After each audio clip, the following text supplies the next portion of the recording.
Bien, dernière partie de 7 sur 7, la télévision des autres. La télévision indonésienne que nous allons voir maintenant, les programmes sont transmis par satellite et les Indonésiens ont d'ailleurs eu des ennuis à ce sujet puisque au cours de son dernier vol, la navette spatiale a perdu. Justement, dans 2 ans, devait remplacer celui actuellement en service.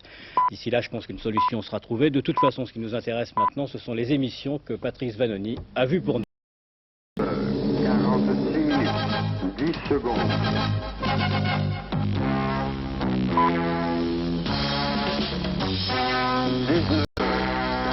Selamat malam dari Jakarta, Indonésia, ce qui veut dire bonsoir depuis les studios de radio-télévisie République Indonésie.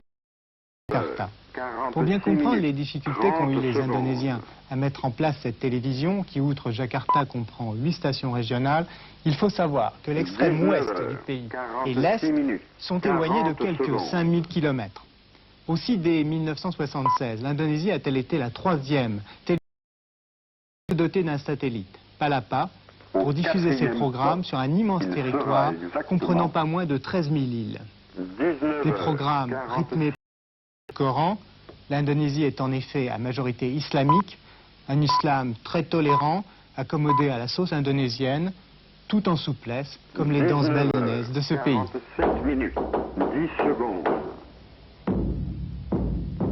En effet, 5 fois par jour, les téléspectateurs indonésiens écoutent les versets du Coran. Allah Maha Besar, Allah est le plus grand. Avec 135 millions d'Indonésiens de confession musulmane sunnite, l'Indonésie est le plus grand pays musulman du monde. Les chrétiens représentent 3,5% et les bouddhistes seulement 2,5%. Mais le morceau de choix indonésienne, ce sont les informations. C'est paraît-il ce que les Indonésiens préfèrent. Ici, pas de culte de la personnalité, les présentateurs des journaux. Les nouvelles locales ici concernant les relations économiques permettent aux différentes délégations de poser avantageusement devant la caméra. On voit beaucoup les ministres et les commentaires concernant ces réunions sont le plus souvent lus par le présentateur ou la présentatrice. Menteri Perdagangan Luar Negeri dan Pariwisata Prancis Edith Cresson setelah mengadakan kunjungan kehormatan kepada Presiden Soeharto pagi tadi mengadakan pembicaraan dengan Menteri Perdagangan RI Rahmat Saleh di ruang kerjanya. Madame Cresson a bien sûr vendu des bus à Garuda, mais les Indonésiens ont été très fiers de lui montrer la sortie du premier avion à hélice construit en Indonésie. Ici, les ouvriers qui ont construit l'appareil n'hésitent pas à chanter en chœur à la gloire de l'Indonésie et du nouvel avion EN 235. Au 4e stop, il sera exactement 19h49.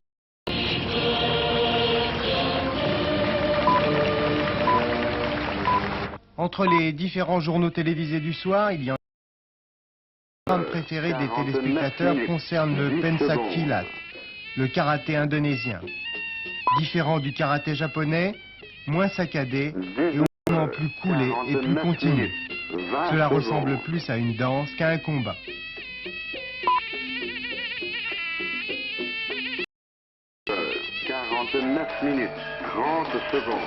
Côté danse, les Indonésiens sont très friands de ces démonstrations balinaises ou javanaises qui ont fait le renom du pays à l'étranger. Ici, l'Ira Perkili, une danse du nord de Java.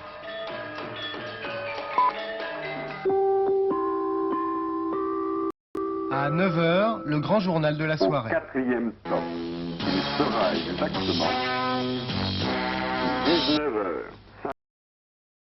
Berita-berita penting malam ini kami himpun dari Libanon, Iran, Irak. Bisa mengancam setiap saat karena ranjau Et les images, hélas, par satellite. Irak di pegunungan pada saat fajar terbit untuk persetujuan yang dikehendaki Iran untuk mengakhiri serangan terhadap wilayah sipil di Brunei Darussalam. Kampanye ini dimulai pekan lalu untuk menyambut Hari Nasional Brunei Darussalam pada tanggal 23 Februari yang akan datang. Trin C dan D. Changement de présentateur, celui-ci va prendre feu en direct devant vous. Le sujet, inauguration Car à la télévision indonésienne, on parle tous les jours du pétrole, première richesse du pays. Les Français sont partie prenante. Total est en effet le deuxième producteur de pétrole et de gaz en Indonésie. Total a réalisé un gazoduc de 70 km pour alimenter la nouvelle usine de liquéfaction. On estime les réserves du gaz à 300 milliards de mètres cubes. Et tout ceci est implanté à quelques kilomètres des rizières et de l'Indonésie traditionnelle, aujourd'hui autosuffisante du point de vue agricole. Terima kasih atas perhatian Anda. Selamat malam. Dépendant du ministère de l'Information, donc directement du gouvernement, la télévision indonésienne ne manque jamais l'occasion d'exalter l'unité du pays, ainsi avec le drapeau national claquant fièrement dans le tracé de l'Indonésie incrusté dans ses plis, le tout sur fond d'hymne patriotique, bien sûr. Jean Boissonnat, je crois que vous nous... Alors, je vais vous demander de commenter la télévision d'Indonésie. En revanche, je le demande au rédacteur en chef de l'Expansion, qu'est-ce que ça pèse, l'Indonésie? Écoutez, je suis allé en Indonésie, mais partout où je suis allé en Asie, on me dit partout la même chose, les plus belles femmes du monde sont à Bali. Et pour en venir à l'économie, je note que l'Indonésie est aujourd'hui la plus grande usine de fabrication de l'aluminium en Asie. Elle est en Indonésie, pas au Japon. Et qu'on est en train de construire une aciérie en Indonésie.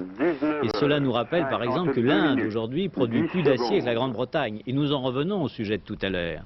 Si l'Inde produit plus d'acier que la Grande-Bretagne, faut-il s'en étonner? Est-ce que ce n'est pas normal qu'ils produisent leur acier? 20 secondes. C'est comme ça que nous terminons. Jean Boissonnat, je vous remercie d'avoir participé à cette émission. Je vous donne... Nous recevrons Haroun Tazieff. Bonsoir à tous et donc à dimanche prochain.